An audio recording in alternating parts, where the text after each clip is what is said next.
الحمد لله رب العالمين، والصلاة والسلام على محمد وعلى آله وصحبه أجمعين.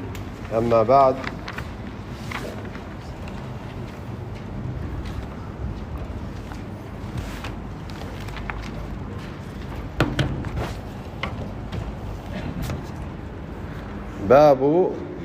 باب المقة من الله تعالى.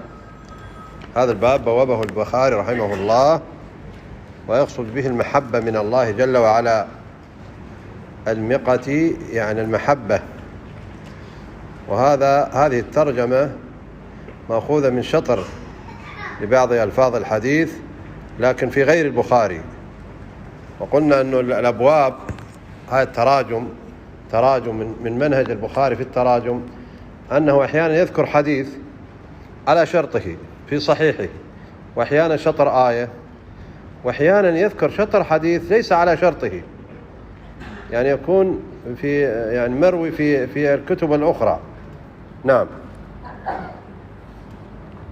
قال رحمه الله: حدثنا عمرو بن علي حدثنا أبو عاصم عن ابن جريج قال أخبرني موسى ابن عقبة عن نافع عن أبي هريرة رضي الله عنه أن النبي صلى الله عليه وسلم قال: إذا أحب الله عبدا نادى جبريل: إن الله يحب فلانا فأحبه، فيحبه جبريل، فينادي جبريل في أهل السماء: إن الله يحب فلانا فأحبوه، فيحبه أهل السماء، ثم يوضع له القبول في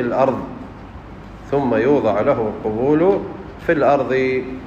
وورد في غير البخاري أيضا: إن الذين آمنوا، يعني مع هذا الحديث، أن النبي صلى الله عليه وسلم استشهد بقوله تعالى: إن الذين آمنوا وعملوا الصالحات سيجعل لهم الرحمن ودا. وهذا الحديث ذكر فيه أهل العلم فوائد كثيرة، منها ما تتعلق بالعقيدة، ومنها ما تتعلق بالأخلاق والسلوك، ومنها ما تتعلق بالعبادات، منها إثبات صفة المحبة لله جل وعلا. إن الله جل وعلا يحب، وهذه الصفة ثابتة في القرآن وفي السنة.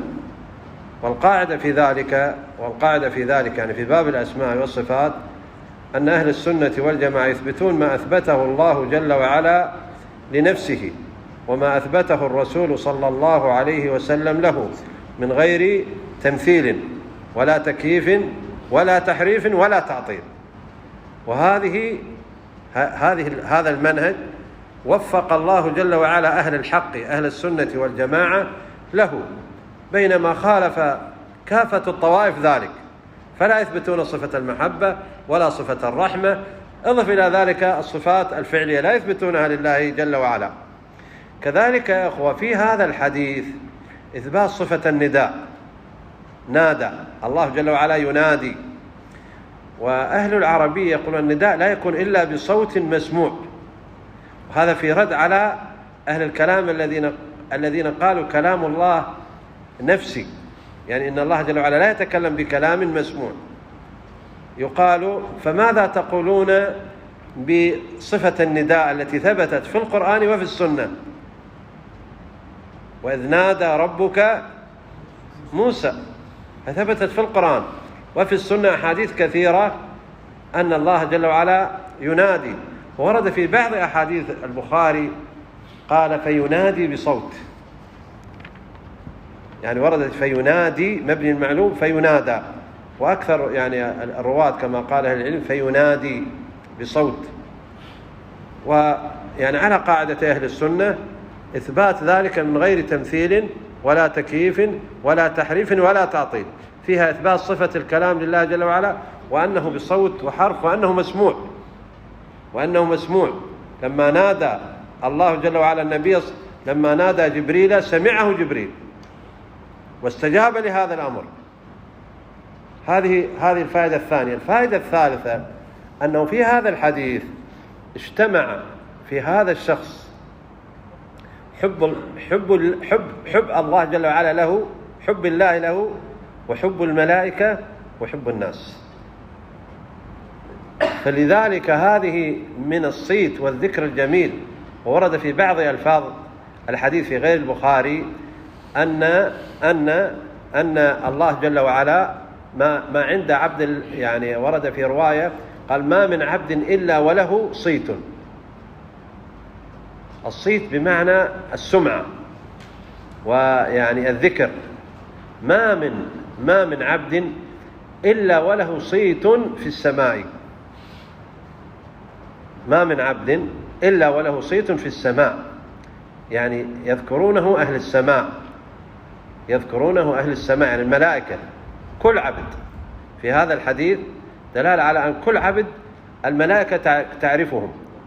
فما من عبد إلا وله صيت في السماء، فإن كان حسنا وضع له في الأرض، وإن كان سيئا وضع له في الأرض. يعني إن كان صيته في السماء حسن وضع له هذا الحسن في الأرض، فيذكره أهل الأرض بالحسنى، وكذلك يثنون عليه كما أثنى عليه الملائكة. وهذا أيضا يعني يشهد لهذا الحديث أن الله إذا أحب فلانا نادى جبريل فيحبه جبريل، وجبريل ينادي أهل السماء فيحبونه، وينادى بأهل الأرض فيحبه أهل الأرض، فيحبه أهل الأرض. وهذا يعني يدعونا إلى فائدة أخرى، أن المسلم عليه أن يلتمس الأعمال التي فيها استجلاب لمحبة الله جل وعلا. يعني يقرأ القرآن، أينما وجد في القرآن إن الله يحب الأعمال كذا، الصفات كذا، يحاول ويجتهد أن يتخلق بها، أن يتخلق بها، كما ورد: إن الله يحب المتقين، يحب المحسنين، يحب المتطهرين. ويتذكر، يعني يستشعر ويتذكر هذه الفضائل، هذه الفضائل. نعم. هذا فيه كما قلنا، البخاري رحمه الله قال: باب المقة في الدين أو من الله تعالى. المقصود المحبة، والعبد يعني يجتهد في أن يعمل الأعمال التي تقربه إلى محبة الله جل وعلا. وطبعا ربما يسأل سائل يقول: بعض أهل الشر أو بعض أهل الكفار يحبهم الناس أو كثير من الناس. ما هذا المقصود؟ المقصود أنه يعمل بالأعمال التي يحبه الله فيها، هذا هو المقصود. إذا أحبه الكفار هذا ليس له قيمة، ليس له قيمة، لأن النبي صلى الله عليه وسلم يقول: أنتم شهداء الله في الأرض. المقصود العدول. فإذا أحب الكفار كافرا أو إذا أحب بعض المسلمين كافرا فهذا لا عبرة له ولا قيمة له. إنما المقصود الذي يحبه الله جل وعلا، والله جل وعلا لا يحب الكفر ولا يحب الفسوق ولا يحب المعاصي. في حديث آخر، باب آخر، باب الحب في الله. قال رحمه الله: حدثنا آدم حدثنا شعبة عن قتادة عن أنس بن مالك رضي الله عنه قال: قال النبي صلى الله عليه وسلم: لا يجد أحد حلاوة الإيمان حتى يحب المرء لا يحبه إلا لله، وحتى أن يقذف في النار أحب إليه من أن يرجع إلى الكفر بعد أن أنقذه الله، وحتى يكون الله ورسوله أحب إليه مما سواهما. طبعا هذا الحديث أخرجه البخاري في كتاب الإيمان، وإن طال بنا الزمان ربما نقرأ كتاب الإيمان أيضا، لكن بلفظ آخر: 3 من كن فيه وجد حلاوة الإيمان. هذا اللفظ المشهور: أن يكون الله ورسوله أحب إليه مما سواهما، وأن يحب المرء لا يحبه إلا لله، وأن يكره أن يعود في الكفر. الحديث الآن في هذا الحديث استخدم النبي صلى الله عليه وسلم أسلوبا بلاغيا، وهذا الأسلوب يسمى التشبيه أو التمثيل، وورد في القرآن كثيرا وفي السنة أيضا. والله جل وعلا قال: وتلك الأمثال نضربها للناس وما يعقلها إلا العالمون. واقرأوا في ذلك كتاب الأمثال لابن القيم، الأمثال في القرآن والسنة. وابن القيم ذكر بعض الأمثال في القرآن وفي السنة واستخرج منها الفوائد على طريقته البديعة في استخراج الفوائد. وهنا قد يسأل سائل: ما هو الطريق أو السبب الذي ينال فيه العبد هذه الدرجة العالية، وهي أن يجد حلاوة الإيمان في قلبه؟ حلاوة، هذه الحلاوة ما يستطيع أحد أن يعبر عنها. هذه الحلاوة التي في القلب والتي هي من آثار الإيمان، هذه ما يعني يستشعرها العبد لو طلب منه أن يعبر عنها ما يستطيع. هذه حلاوة لا تشبه حلاوة، هذه ما يستطيع أو ما يعرفها إلا من ذاقها. هذه حلاوة الإيمان إلا من ذاقها. وهنا بعض الصفات أنه يحب الله جل وعلا ويحب الرسول صلى الله عليه وسلم. وحتى تحب الله جل وعلا عليك أن تتعرف على الله جل وعلا. حتى تتعرف على الله جل وعلا لابد أن تعرف الله بأسمائه وصفاته. تقرأ الصفات، تقرأ الأسماء وتعلم معناها. كلما قرأت في القرآن اسما لله جل وعلا ارجع إلى كتب أهل التفسير الموثوقة كتفسير السعدي. واقرأ أيضا في ذلك كتاب تفسير الأسماء الحسنى للسعدي. وكذلك أيضا في كتاب ابن القيم، لكن ما ذكر كثيرا، ذكر بعض القواعد. لكن الإمام السعدي أيضا على طريقته في استنباط الفوائد. فيا ريت تقرون تفسير الأسماء الحسنى للسعدي وتقف عند كل اسم من أسماء الله جل وعلا. والمحروم من حرم حلاوة الإيمان. المحروم من حرم حلاوة الإيمان. حتى يقول بعض أهل العلم، يقول ربما من الناس من يقرأ القرآن كاملا وربما من يحفظه لكن ما يستشعر بذلك. على قدر اجتهادك في إزالة العوائق والموانع من فهم كتاب الله ومن تدبر كتاب الله وفهم السنة، تدبر السنة، إذا أزيلت هذه العوائق ستجد حلاوة ما بعدها حلاوة. حتى هذه الجلسات يا أخوة، هذه الجلسات التي فيها الذكر وفيها العلم، الحلاوة التي تجدها هذه حلاوة تحتاج المسلم أنه يجاهد نفسه عليها حتى يستمر. لأنه ربما أحيان يمر العبد خصوصا يعني طالب العلم أنه ما يجد حلاوة في طلب العلم. إذا وجد من نفسه ذلك فليعلم أن هناك يعني مانعا وهناك سببا قد دب إليه وتخلل إلى قلبه فجعله لا يستشعر بحلاوة طلب العلم. وأحيانا تجدون ممكن طالب العلم يستشعر بحلاوة طلب العلم حتى أن التعب يصبح عنده راحة. التعب يصبح عنده راحة، مستعد يسير ليالي ويقرأ ساعات ويجد في ذلك راحة بدنية وراحة نفسية ويكون طيب النفس. وأحيانا بالعكس من ذلك. فإذا دب شيء من هذه الأسباب إلى القلب، ولعلها تكون مثلا كبر، لعلها معاصي، لعلها حب زائد للدنيا، هذه كلها موانع تحيل بينك وبين أن تجد هذه الحلاوة. فهنا النبي صلى الله عليه وسلم ذكر بعض الصفات، وهذه الصفات يا أخوة يقول أهل العلم هي من أصول الإيمان. قال أن يحب، قال لا يجد أحد حلاوة الإيمان حتى يحب المرأة لا يحبه إلا لله، وحتى أن يقذف في النار أحب إليه من أن يرجع إلى الكفر بعد أن أنقذه الله، وحتى يكون الله ورسوله أحب إليه مما سواهما. وأيضا في هذا الباب يذكر أهل العلم أن المحبة لا تكون إلا بالامتثال بأوامر الله جل وعلا والانتهاء عما نهى عنه. وهذه يقولون محبة فرض، إذا أردت ذلك لا بد أن تقوم بهذا الامتثال للأوامر وترك النواهي. وقد تكون مستحبة بأخذ المستحبات والانتهاء عن النواهي. نعم.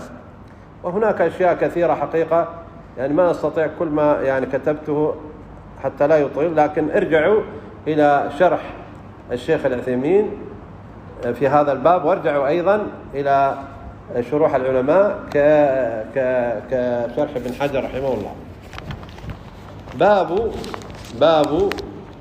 باب قول الله تعالى: يا أيها الذين آمنوا لا يسخر قوم من قوم عسى أن يكونوا خيرا منهم. وتمام الآية: ولا نساء من نساء عسى أن يكن خيرا منهن ولا تلمزوا أنفسكم ولا تنابزوا بالألقاب بئس الاسم الفسوق بعد الإيمان ومن لم يتب فأولئك هم الظالمون. وفي هذا الحديث أيضا فيه النهي عن مجموعة من الآداب السيئة، ومنها السخرية يعني في هذا الباب وفي هذه الآية. وقلنا من منهج البخاري في التبويب أنه أحيانا يستشهد بإيش؟ بآية. هنا استشهد بآية، وهذه الآية يرجع إلى تفسير أهل العلم. فالنهي عن السخرية أن يسخر إنسان من إنسان، أو يسخر من قوم، أو امرأة من امرأة، كأن تعيبها وتذكر من صفاتها السيئة أو من صفاتها الخلقية، كأن تقول هذه قصيرة أو طويلة أو سوداء إلى آخره من الصفات التي يقصد بها الشين. ثم استشهد بحديث. وانظروا إلى هذا الحديث، وانظروا إلى عظمة الإسلام، بحيث أن النبي صلى الله عليه وسلم علم الصحابة كل شيء. قال: حدثنا علي بن عبد الله حدثنا سفيان عن هشام عن أبيه عن عبد الله بن زمعة قال: نهى النبي صلى الله عليه وسلم أن يضحك الرجل مما يخرج من الأنفس، وقال: بما يضرب أحدكم امرأته ضرب الفحل أو العبد ثم لعله يعانقها.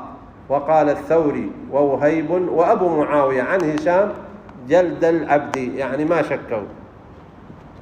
المقصود هنا مما يخرج من الأنفس أي يخرج من يعني دبر الإنسان من ريح، هذه لأنه هذا في كل إنسان تكون. حتى هذه النبي صلى الله عليه وسلم علم أصحابه ذلك. يعني قد يكون في مجلس، وأحيانا ربما إنسان يتحرك فيخرج منه من دبره ريح على شكل صوت، فيكون هذا مدعاة للضحك. فالنبي صلى الله عليه وسلم من تمام الأدب وكمال الأخلاق التي علمها النبي صلى الله عليه وسلم لأمته أنه لا يسخرون من هذا الأمر. وفيه في هذا الحديث النهي عن السخرية وعن احتقار الآخرين. يقول النبي صلى الله عليه وسلم في حديث آخر: بحسب امرئ من الإثم أن يحقر أخاه المسلم. وفي قول البخاري في السند: وقال الثوري ووهيب وأبو معاوية، هؤلاء من تلاميذ من؟ هشام، يعني هو قال عن هشام. قال: جلد العبد، لأنه هو روى باللفظ قال ضرب الفحل أو العبد. لكن هؤلاء الطلاب يعني ما شكوا، وإنما ذكروها بصيغة اليقين: جلد العبد. وهنا مسألة مهمة جدا نحتاجها جميعا، يعني مراتب تأديب الزوجة ذكرت في القرآن، ونسأل الله أن يتجاوز عنا. قل من يطبق هذه الآية في قضية تأديب الزوجة. قال الله جل وعلا: وانظروا إلى هذه الآية: الرجال قوامون على النساء. إذا أصبحت المرأة قيمة خرب الرجل والمرأة. انظر إلى هذه الآية أقوى. قبل أن يذكر الله جل وعلا مراتب التأديب ذكر بإيش؟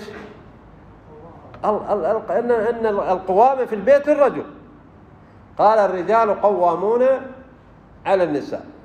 فإذا أصبحت المرأة هي القيمة خرب الرجل المرأة. ثم ذكر العلة في ذلك، قال بما فضل الله بعضهم على بعض.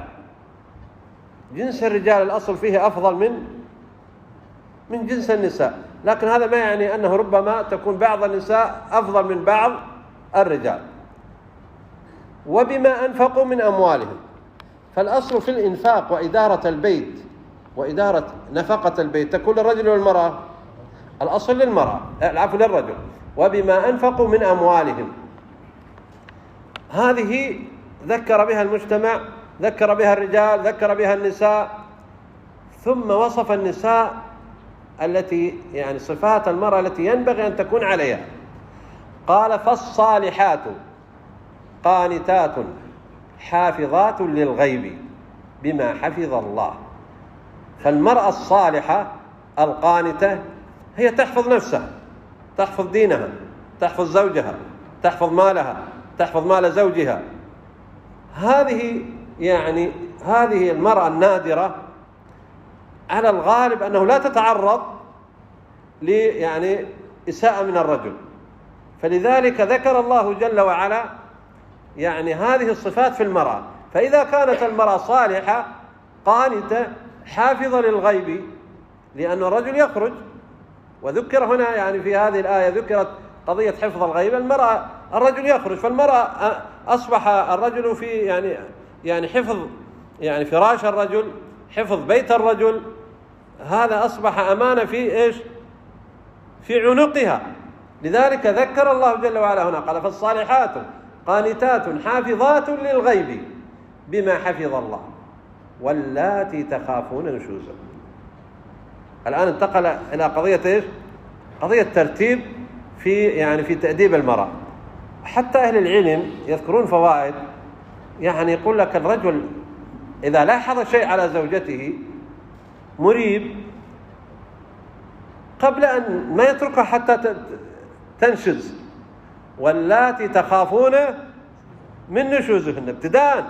أنت ما تترك المرأة لما تنشز وتخرج وإلى آخره، ثم بعد ذلك تحاول الإصلاح، يكون الأمر قد انتهى.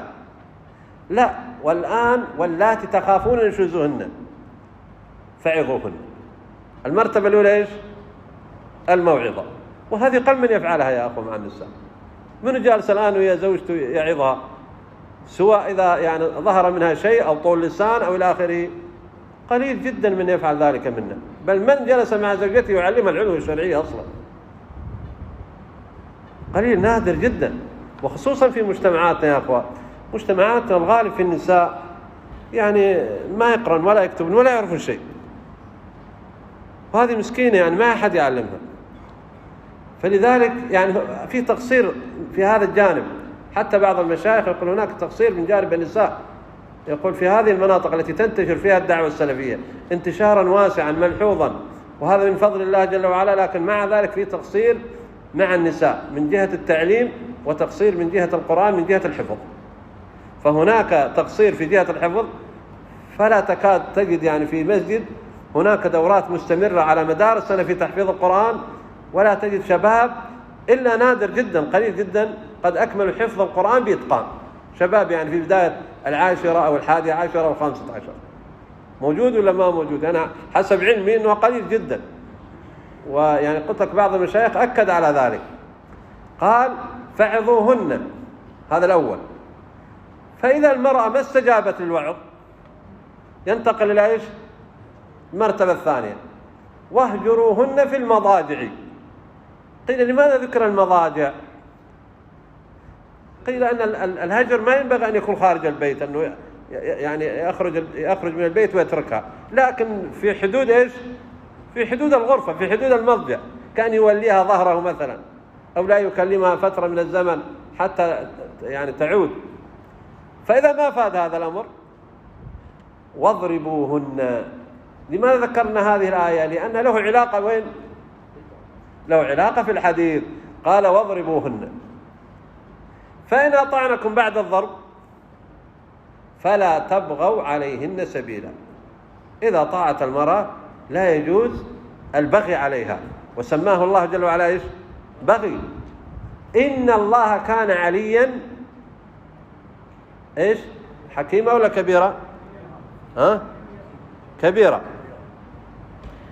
لماذا ختمت الآية إن الله كان عليا كبيرا؟ يقول لك لا تعلو، أنت لا تطلع عضلاتك على زوجتك، اعلم إن الله أعلى وأكبر. فيقولون ذكر الله جل وعلا الرجال بهذه الصفتين، وهي تتضمن الوعيد والتهديد لمن بغى على زوجته. نعم. وهذه تراجعون فيها تفسير الشيخ العثيمين وتفسير السعدي، فيها فوائد أخرى. قال حدثنا محمد بن المثنى حدثنا يزيد بن هارون قال حدثنا يزيد بن هارون أخبرنا عاصم بن محمد بن زيد عن أبيه عن ابن عمر رضي الله عنهما قال قال النبي صلى الله عليه وسلم بمنى، يعني خطبة منى: أتدرون أي يوم هذا؟ قالوا الله ورسوله أعلم. قال فإن هذا يوم حرام. أتدرون أي بلد هذا؟ قالوا الله ورسوله أعلم. قال بلد حرام. أتدرون أي شهر هذا؟ قالوا الله ورسوله أعلم. قال شهر حرام. قال فإن الله حرم عليكم دماءكم وأموالكم وأعراضكم كحرمة يومكم هذا في شهركم هذا في بلدكم هذا. والنبي صلى الله عليه وسلم في خطب الحج ثلاثة خطب. وقلنا يا ريت طلاب العلم يعني يجمعون كل ما ورد في خطب الحج، في أشياء كثيرة جدا، مسائل كثيرة جدا، لكن النبي صلى الله عليه وسلم أكد على قضية الدماء والأعراض والأموال. طبعا وفي هذا الحديث بيان لأدب الصحابة أنهم يقولون لما يعني لا يعرفونه الله ورسوله أعلم، وهذا يقال في زمن النبي صلى الله عليه وسلم ورسوله. في مسألة أخرى أيضا ذكرها أهل العلم أن الروايات اختلفت، لأنه في بعض الأحيان النبي صلى الله عليه وسلم سأل والصحابة أجابوه، وفي بعض الأحيان قالوا الله ورسوله أعلم. فذكر أهل العلم أن العدد كان كثير جدا، فمن سمع قال الله ورسوله أعلم، ومن لم يسمع قال من لم يسمع قال الله ورسوله أعلم، ومن سمع أجاب. نعم، والله أعلم.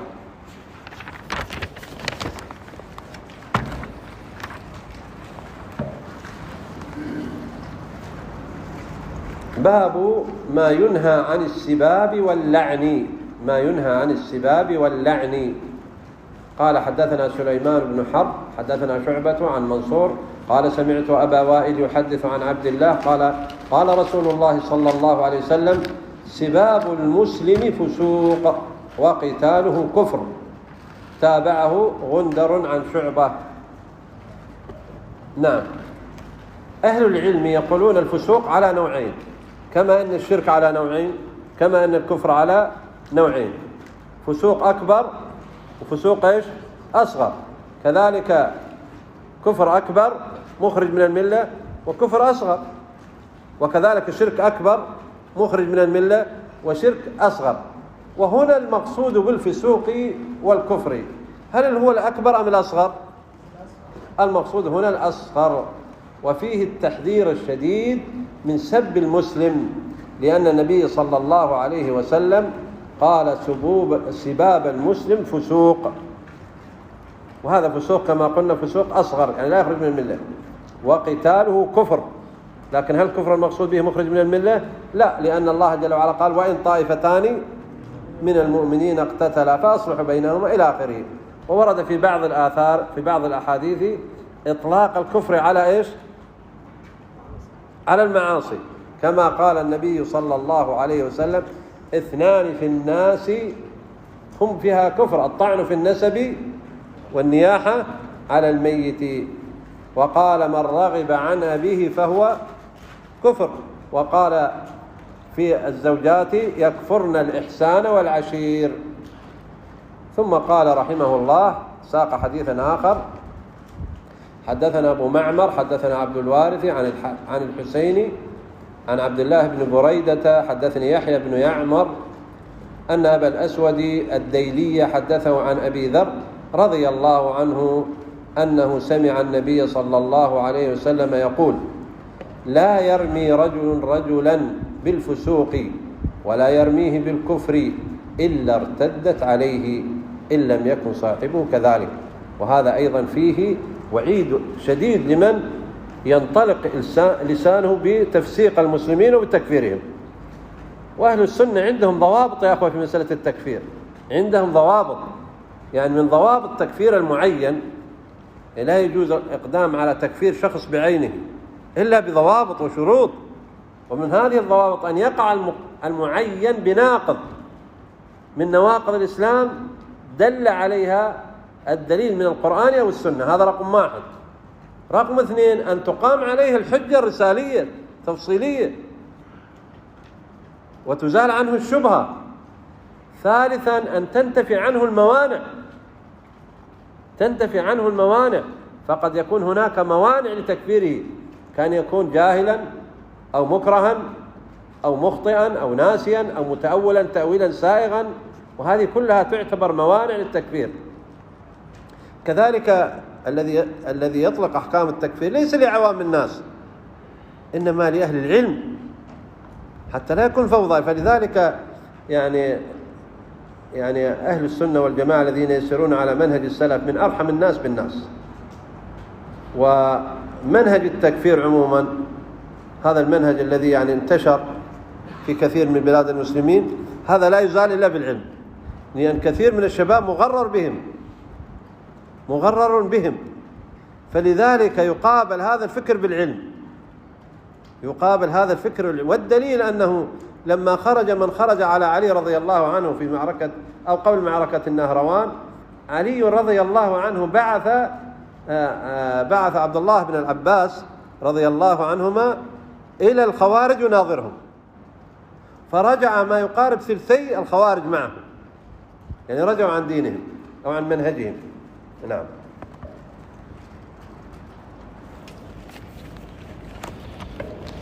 ثم ساق حديثا آخر قال: حدثنا محمد بن سنان حدثنا فليح بن سليمان حدثنا هلال بن علي عن أنس قال: لم يكن رسول الله صلى الله عليه وسلم فاحشا ولا لعانا ولا سبابا، كان يقول عند المعتبة ما له ترب جبينه. أخذناها في الدرس الماضي، لكن البخاري ساقه بسند آخر، كان في الإسناد الأول عن أصبغ أخبرني ابن وهب أخبرنا أبو يحيى إلى آخره. والفائدة في التكرار أنه ساقه بسند آخر، وأنتم تلاحظون يعني أصبحت عندكم رجال البخاري تتكرر عندكم. يعني لو طالب علم يقرأ البخاري هكذا بالترسل راح يحفظ رجال البخاري. قال: حدثنا محمد بن بشار حدثنا عثمان بن عمر حدثنا علي بن المبارك عن يحيى بن أبي كثير عن أبي قلابة أن ثابت بن الضحاك وكان من أصحاب الشجرة حدثه أن رسول الله صلى الله عليه وسلم قال: من حلف على ملة غير الإسلام فهو كما قال: وليس على ابن آدم نذر فيما لا يملك، ومن قتل نفسه بشيء في الدنيا عذب به يوم القيامة، ومن لعن مؤمنا فهو كقتله، ومن قذف مؤمنا بكفر فهو كقتله. طبعا هذا موضع الشاهد، لكن الحديث فيه فوائد أخرى. الآن من حلف على ملة غير الإسلام، إيش معنى هذا الكلام؟ كان يقول هو يهودي أو نصراني إن فعل كذا.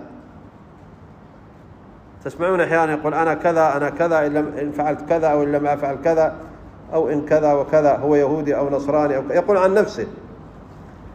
النبي صلى الله عليه وسلم قال: فهو كما قال. وهذا فيه وعيد شديد. لكن هل أصبح يهودي بهذه الكلمة؟ يعني هل خرج من ملة الإسلام؟ إيش تقولون؟ هذا يقول أهل العلم من باب الزجر، وهو كقول النبي صلى الله عليه وسلم: من تشبه بقوم فهو منهم. ما يعني منهم أصبح يعني كافرا، وإنما منهم بهذه الصفة، فهو تشبه بهم بهذه القضية، بقضية التسمي، ولا يعني أنه خرج من الإسلام. ثم النبي صلى الله عليه وسلم ذكر مسألة أخرى، وهي النذر. ليس على ابن آدم نذر فيما لا يملك. إيش معنى الكلام؟ يقول نذر علي إذا نجح ابني أن أبيع سيارة جاري وتصدق بها. ما هذا يعني ما يملك أنت تبيع سيارة جارك على أساس. فهذا أهل العلم طبعا يقول في النذر أنواع. النذر أنواع: نذر طاعة، ونذر مباح، ونذر معصية، ونذر فيما لا يملك. الطاعة وجوب الإيفاء به، يوفون نذورهم، هذا وجوب الإيفاء به. والمباح هذا مخير يقول أهل العلم، والإيفاء أفضل. والمعصية الذي نذر أن يعصي الله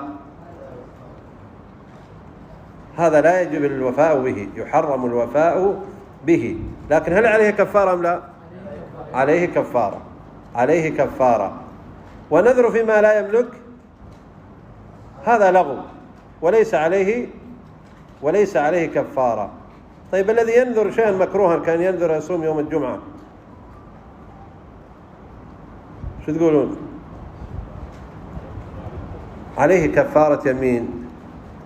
نعم. طبعا صيام يوم الجمعة يعني بعضهم يقول مكروه وبعضهم يقول حرام أصلا. نعم.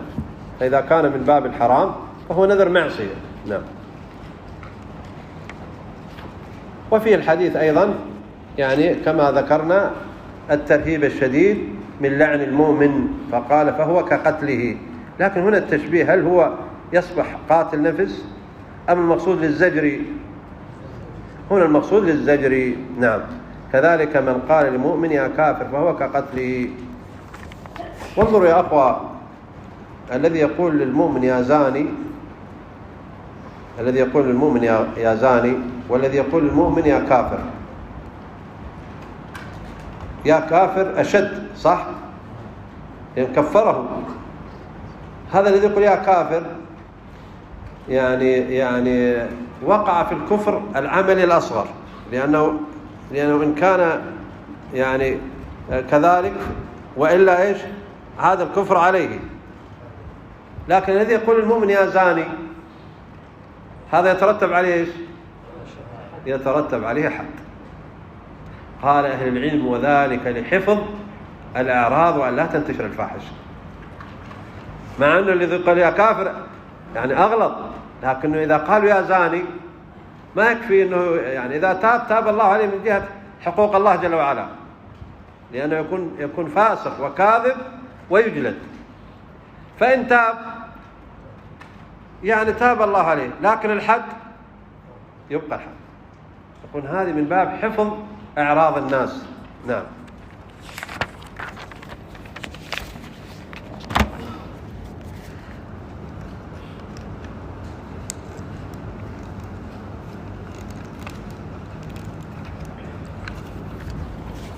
حديث آخر قال حدثنا عمر بن حفص حدثنا أبي حدثنا الأعمش قال حدثني عدي بن ثابت قال سمعت سليمان بن صرد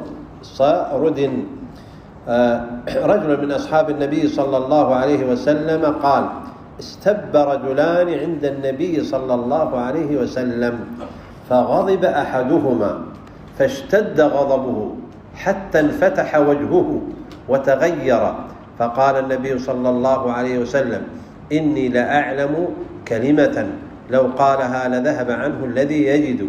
فانطلق إليه الرجل فأخبره بقول النبي صلى الله عليه وسلم وقال تعوذ بالله من الشيطان. فقال أترى بي بأس أمجنون أنا؟ اذهب. فما استجاب له. انظر إلى هذا الحديث. أولا إن الغضب يغير حتى صفات الوجه، وقالوا حتى يغير يعني حتى الدم يتغير. فهنا يتغير اللون ويعني يتغير من جهة اللون ومن جهة أنه يصير عنده انتفاخ. نسأل الله السلام والعافية. نسأل الله السلام والعافية. والعموم يعني أغلب العراقيين فيهم صفة إيش؟ صفة الغضبية. يقول ابن حجر: ومنهم من يمزق ثوبه ويكسر آنيته ويفعل ما يفعل المجنون، نسأل الله السلام والعافية. النبي صلى الله عليه وسلم قال: لو قال أعوذ بالله من الشيطان ذهبت، لكن يقولها متأملا، يعني ليس فقط بلسانه. والغالب يا أخوة في يعني اللي يغضب كثيرا ما يقول أعوذ بالله من الشيطان الرجيم. وملاحظين أنتم يعني تقول بس قول أعوذ بالله من الشيطان الرجيم، ما يستطيع الفضل. سبحان الله. الآن لاحظوا هذا الحديث، هذا الذي يعني غضب هذا الغضب الشديد بحيث انتفخ وجهه وتغير، لما نقل له كلام للنبي صلى الله عليه وسلم فقال له الصحابي: تعوذ بالله من الشيطان الرجيم، ما استجاب. قال: أترى بي بأس أمجنون أنا؟ ما استعر. أهل العلم يقولون هذا الرجل أولا قد يكون ليس من الصحابة، قد يكون من المنافقين، هذا القول الأول. قد يكون من الكفار، لأنه كان في المدينة يعني من أهل النفاق، وكان يهود، وكان يعني غيرهم. هذا واحد. ثانيا يقول قد يكون هو من الأعراب الجفاة، وظن أن الاستعاذة تكون بس عند المس، لذلك قال: أترى بي بأس، يعني أنا ممسوس، أمجنون أنا حتى تقول استعذ. فظن يعني أنه هذا يقال فقط يكون عنده مس يتعوذ من الشيطان. والقول الثالث قالوا: بلغ منه الغضب مبلغا بحيث أصبح لا يدري ما يقول، خرج عن طوره الاعتيادي. ولذلك ألف ابن القيم كتابا، وأيضا يا ريت ترجعون وتقرؤون هاي الكتب يا أخوة، اجعلوها في منهج قراءتكم. هي كتب قليلة يعني صغيرة الحجم، لكنها فيها فوائد. كتاب إغاثة اللهفان في حكم طلاق الغضبان، ثم تكلم عن الغضب ودواعي الغضب، ثم تكلم عن أنواع الغضب: غضب طبيعي، وغضب يخرج الإنسان عن اعتداله، وغضب يخرج الإنسان إلى درجة الإغلاق. هذا أيضا في الطلاق. الغضب الطبيعي اللي هو العادي، الذي إذا طلق أو أعتق أو أجرى عقودا فهو تمضي. وإذا غضب غضبا شديدا بحيث خرج الإنسان من اعتداله فأصبحت تخرج الكلمات بغير إرادته، قالوا هذا ما يعني لا يقع فيه تصرفات هذا الغضبان. وثالث يصل إلى درجة الإغلاق، كأنه سكران، ربما يسب ويسب العشيرة ويسب ما يعني يسب. فإن قيل له بعد الهدوء فعلت كذا وكذا قال: لا، ما فعلت شيء. أغلق عقله، فهذا يقولون ما يقع تصرفاته. قال البخاري رحمه الله: حدثنا مسدد حدثنا بشر بن المفضل عن حميد قال أنس: حدثني عبادة بن الصامت قال: خرج رسول الله صلى الله عليه وسلم ليخبر الناس بليلة القدر، فتلاحى رجلان من المسلمين. قال النبي صلى الله عليه وسلم: خرجت لأخبركم، فتلاحى فلان وفلان، وإنها رفعت، وعسى أن يكون خيرا لكم، فالتمسوها في 9 و7 و5. تلاحى بمعنى تنازع، والغالب في المتنازعين أنه يصل إلى درجة المسبة ويسب بعضهم بعضا. وفيه فائدة أن التنازع والاختلاف قد يكون سببا بمنع شيء من الخير، يعني بسبب هذا التلاحي والتنازع. يعني كان النبي صلى الله عليه وسلم أراد أن يخبرهم بليلة القدر في يومها فرفعت منه. رفعت المقصود رفع التعيين، لا رفعت ليلة القدر، يعني رفع التعيين يعني في أي يوم رفعت هذا. يا أخوة اللي نعس خلي يعني ما فيها شيء، خلي يقوم يغسل ويرجع وبس يغير مكانه، يعني بعض الأخوة يتثاوبون كانوا ما شايفينهم. فبس غير مكانك، فقط غير مكانك، هو يروح النوم واعلم أنه هذا من الشيطان. تدري ليش؟ لأن من انتهى الدرس راح يطير النعاس. صدق وانت انتهى الدرس تروح تكمل من 9 لا هو يعني بعد 10 دقائق، ولل10 ل11 يلا تنام. صحيح؟ فما في شيء يعني. هذه هم يعني نوع من معالجة يعني سيطرة الشيطان على الإنسان. فيعني تصطنع النوم والنعاس مع أن أنت ما تنام أصلا، فبس غير مكانك وانتهى القضية. مو صحيح؟ أكو أخوة لو نجيب لهم مخدة السنة ينامون. نعم. ورد في القرآن ليلة القدر، قال الله جل وعلا إنا أنزلناه في ليلة مباركة، وقال إنا أنزلناه في ليلة القدر. وهنا في هذه الآيتين لم تحدد في أي شهر. وورد في سورة البقرة شهر رمضان الذي أنزل فيه القرآن هدى للناس، والقرآن أنزل في رمضان. هذه الآية ما فيها يعني ليلة القدر أيضا. ورد في السنة التمسوها في العشر الأواخر، وورد الوتر منها، وورد 7 و9 و5، ووردت آثار عن الصحابة أنها في 27. والخير الذي أخبر به النبي صلى الله عليه وسلم هنا قال عسى أن يكون خيرا لكم. أين الخير يكون؟ في الاجتهاد في العشر الأواخر.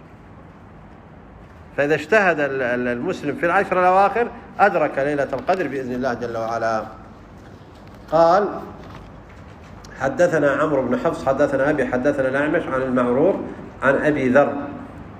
وهذا حديث لطيف جدا يعني، يا ريت تقرؤون قصة أبي ذر. قال رأيت عليه يعني المعرور يعني هو من تلاميذ أبي ذر، هو قال ذلك. قال رأيت عليه بردا وعلى غلامه بردا، فقلت لو أخذت هذا فلبسته كانت حلة. يعني الحلة دائما يعني في ثيابهم تكون من قطعتين، أزار ورداء. فرأى أبا ذر عنده بردة يعني قطعة واحدة، والخادم قطعة. قال له جمعتين وكانت حلة عليك جميلة، والخادم يعطيه أي ثوب. يعني هالبردين لو جمعتها عندك وجعلت منها ثوبا حلة يتكون من قطعتين يكون أجمل وأفضل، والخادم يعطيه أي ثوب. فماذا قال؟ فقال كان بيني وبين رجل كلام، وكانت أمه أعجمية. قيل هو بلال رضي الله عنه. يعني بلال منين؟ من الحبشة. فحدث بينهم كلام. قال فنلت منها يعني سبها. وفي بعض الروايات قال يا ابن السوداء، وفي بعض الروايات يا ابن الأعجمية. قال فنلت منها فذكرني إلى النبي صلى الله عليه وسلم، يعني اشتكى إلى النبي صلى الله عليه وسلم يعني يعيرني بأمي. أم ما له علاقة، أنت أنت وبلال، الأم ما له علاقة. فلذلك يعني جاء يعني التحذير الشديد. فقال لي يعني أبو ذر يقول قال لي النبي صلى الله عليه وسلم، فقال لي أساببت فلانا؟ قلت نعم. قال أفنلت من أمه؟ قلت نعم. قال إنك امرؤ فيك جاهلية، لأن هذه من صفات الجاهلية. قلت على حين ساعتي من هذا، قلت على حين ساعتي هذه من كبر السن، يعني أنا بعد ما قاتلت وجاهدت وهذا كبرت في الإسلام الآن في صفة من صفات الجاهلية. فأخذ على نفسه رضي الله عنه أنه ما يفرق نفسه بين الخادم.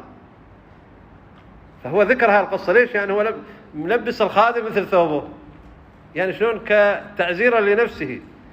فلما قال له النبي صلى الله عليه وسلم إنك امرؤ فيك جاهلية، يعني أبو ذر قال يعني بعد ما كبر سني ولا زالت في صفة من صفات الجاهلية. طبعا الجاهلية صفات الجاهلية، يا ريت تقرأون كتاب مسائل الجاهلية، ضروري كتاب مسائل الجاهلية. كذلك كتاب اقتضاء الصراط المستقيم أيضا ذكر ضابط الجاهلية. فالجاهلية كل ما كان قبل النبي صلى الله عليه وسلم من أخلاق سيئة أو عادات سيئة، سواء من اليهود أو النصارى أو المشركين. ومن ضمن هذه العادات السيئة هو يعني الطعن بالأحساب والأنساب والتعيير بالآباء والأمهات. هذه كانت في القدم. أما في الإسلام أكرمكم عند الله أتقاكم، لا فرق بين أسود ولا أبيض ولا عربي ولا أعجمي. المفاضلة عند الله جل وعلا بالتقوى، على قدر التقوى والالتزام، هذه المفاضلة. قال إنك امرؤ فيك جاهلية. طبعا هنا إنك امرؤ فيك جاهلية دلالة. الجاهلية العظمى انتهت بمبعث النبي صلى الله عليه وسلم. الجاهلية العظمى انتهت بمبعث النبي صلى الله عليه وسلم، لكن بقي بعض صفات الجاهلية ربما تكون في أشخاص دون أشخاص، وفي زمان دون زمان، ويعني في مكان دون مكان. ومن ضمنها التي قال النبي صلى الله عليه وسلم عنها أنها يعني لا تتركونها، وهو الطعن في الأحساب. فخر في الأنساب والطعن في الأحساب. والآن على مواقع التواصل تجد بعض الناس يعني ما عنده إلا هالقضية، يعني قضية الطعن بأحساب الآخرين أو بأنسابهم، وهذا كذا وهذا كذا ونحو كذا. هذه جاهلية يا أخوة، هذه جاهلية. أنت الذي تسبه قد يكون عند الله أفضل منك، أنت لا ترى من نفسك شيء. أنت هذا الذي تسبه قد يكون عند الله أفضل منك، أو أنت تفتخر بأناس قد يكونون هم عند الله لا يسوون شيء. فالافتخار يا أخوة يكون في الدين، وافتخار في الأحساب. نعم يعني التعارف بالأنساب شيء طيب، لكن المذموم إيش؟ الطحن والتفاخر. نعم. قال نعم هم إخوانكم جعلهم الله تحت أيديكم، فمن جعل الله أخاه تحت يده فليطعمه مما يأكل وليلبسه مما يلبس وليكلفه من العمل ما يغلبه، فإن كلفه ما يغلبه فليعنه عليه، العفو، وليلبسه مما يلبس ولا يكلفه من العمل ما يغلبه، يعني لا يكلفه أعمال كثيرة. فإذا كلفه يعينه على ذلك، فإن كلفه ما يغلبه فليعنه عليه. نعم.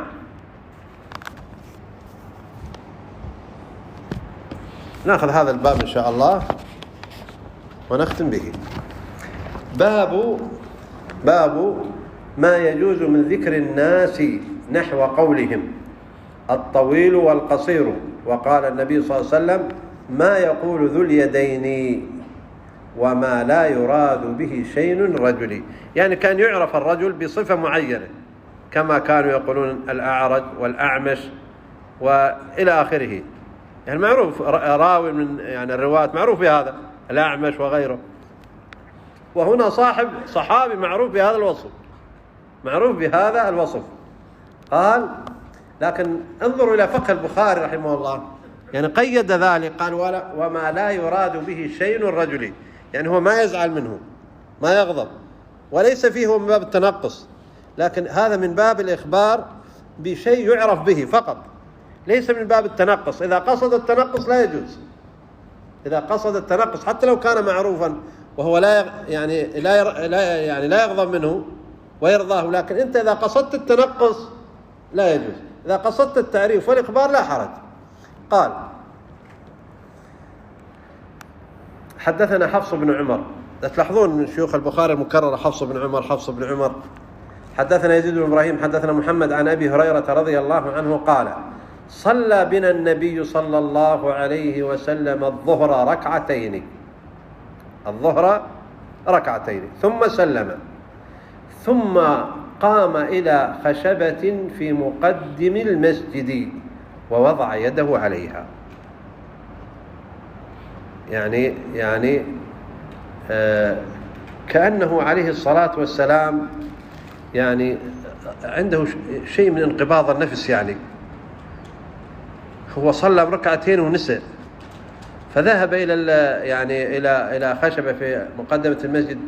هذا الوضعية، هذه الحال، كأن النبي صلى الله عليه وسلم ما مرتاح، ويقولون هذه من كرامات يعني للنبي صلى الله عليه وسلم، أنه إذا ترك شيء يبان ذلك عليه، مع أنه نسيان كان.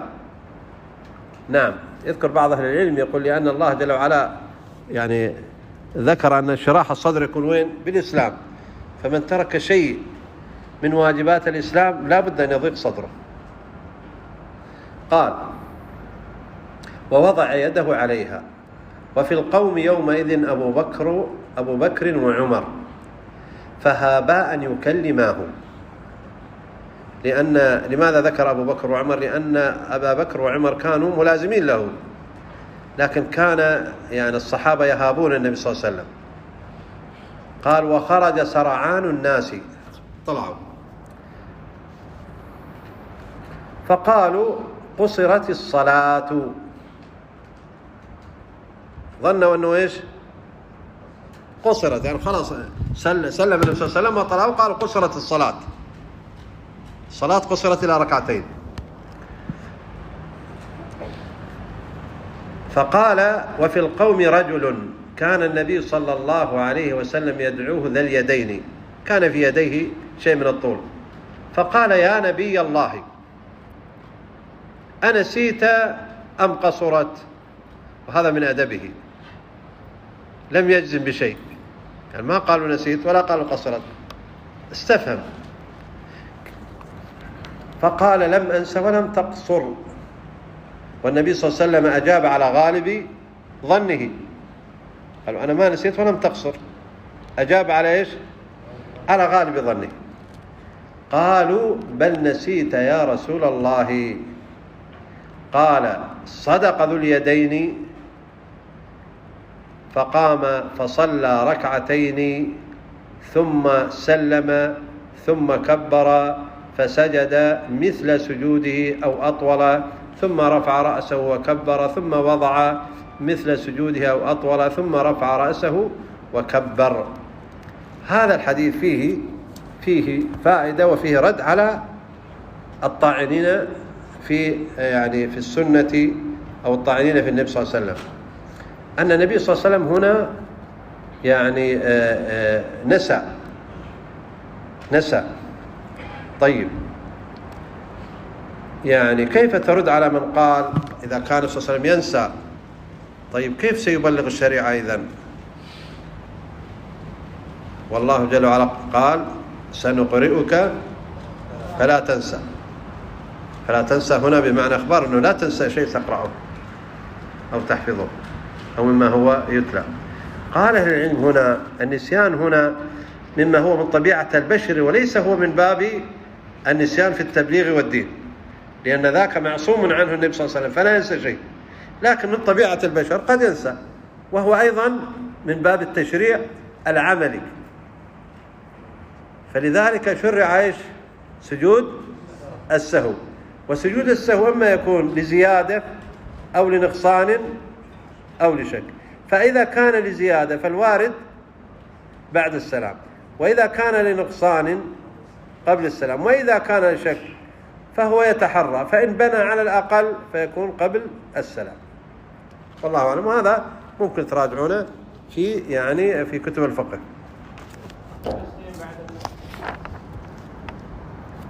نعم.